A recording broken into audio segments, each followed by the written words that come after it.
So I just wanted to show how I set up my palette. I took out my old like, palette paper and it's just laying in the back there. And I'm putting in a piece of parchment paper that you just get from the grocery store for like baking and stuff. I find that it's pretty similar to wax paper, like regular palette paper, but it's a lot cheaper. And you get a huge roll of it rather than just a couple sheets. Here I'm adding in just like a regular primary red. I think it's cadmium red, like deep hue. Yeah, I just use regular cheap acrylic paint. If I had more money for art supplies, I'd probably buy something different, but I don't have a problem with them, and I think they actually work pretty well. They also don't dry out quickly, which is a plus. I have a couple Galleria Winsor & Newton paints, and they're a little bit more expensive, and they're most likely better quality, but I don't see that much of a difference, so whichever you can afford. I don't think you need to spend a ton of money on art supplies.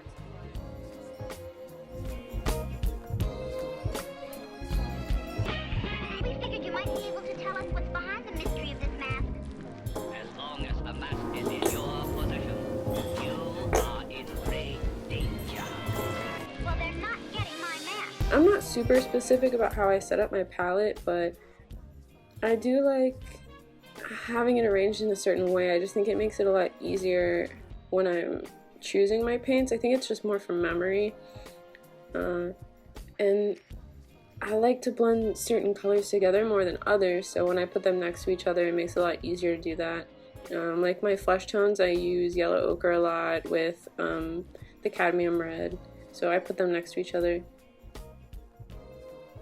Magenta is one of my favorite colors to use. I found quite recently actually that it makes more of a like bright purple than just regular red and blue. And I don't know why I was so late figuring that out.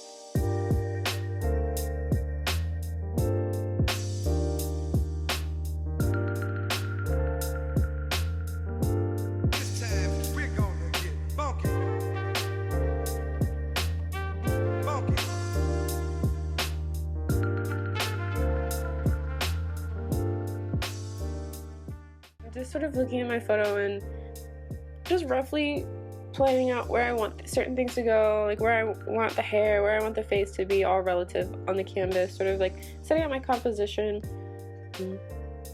I actually ended up changing things towards the end, but that's the one thing about doing the underpainting. You don't want to get too in-depth, like you don't want to start off with the details, because if you need to make any corrections, then it's not going to be as fun to have to start over once you realize that you did something wrong or that something's off. And I find personally when I paint faces that I want to make sure all the details are right when I get to them. I don't want to start off with that because it's just, like I said, it's more difficult to fix things. And also you want to get your details right as you go so that you can work relative to everything that's already on the canvas. So if I usually start off with the nose when I get into it. I haven't really got there yet. That's probably my next video. But it helps me make sure that I get the location and the sizing of all the other parts of the face right, which I think is important when you're painting faces, but that's all subjective. It depends on your style and just how you want things to look.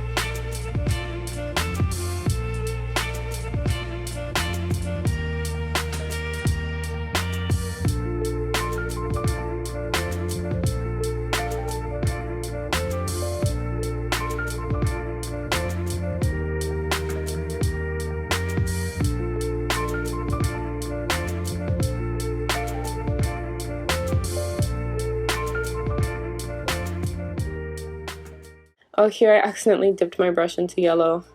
That doesn't matter. So yeah, I'm just sort of going back and forth and seeing where certain things should be. I have the hardest time building, or I guess figuring out the chin in relation to the rest of the face. I don't know why, but that's always the most challenging thing. So I'm not sure if I had that much of an issue with it when I was doing this one, but usually when I'm starting a painting, I'm just so flustered by the chin. It's really weird.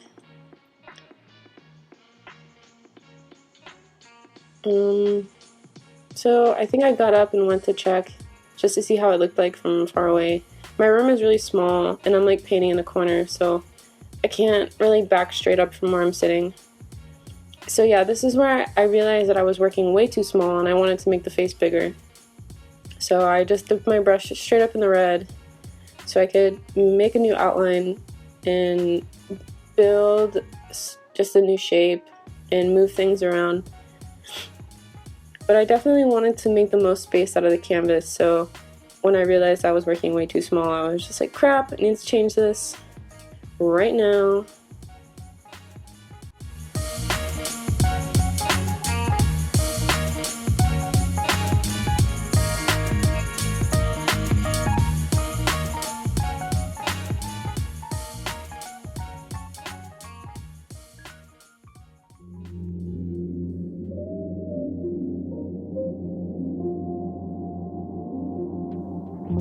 Ladies and gentlemen,